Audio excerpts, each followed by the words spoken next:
Point টেবিলের 2 number আগেই নিশ্চিত করেছিল চট্টগ্রাম রয়্যালস।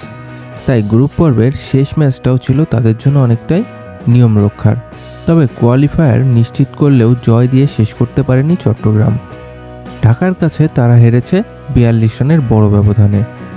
171 রানের লক্ষ্য তাড়া করতে নেমে শুরুতেই ধাক্কা খায় চট্টগ্রাম। মাত্র 19 রানের মধ্যেই হারায় 3 উইকেট। নাইম শেখ ও হাসান নেওয়াজ কিছুটা প্রতিরোধ করলেও 4 রানের ব্যবধানে দুজনই আউট হলে চাপে পড়ে দল।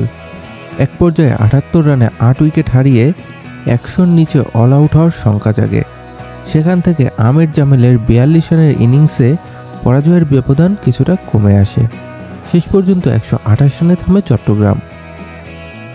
এর আগে ঢাকার হয়ে ক্যারিয়ারের প্রথম 50 তুলে নেন সাইফ হাসান। 73 রানের দুর্দান্ত ইনিংসে ভর করে ঢাকা তোলে 170 রান। বোলিংয়ে মোহাম্মদ সাইফুদ্দিন নেন 4টি উইকেট। এই জয়ে সান্ত্বনা নিয়ে টুর্নামেন্ট শেষ করল ঢাকা ক্যাপিটালস।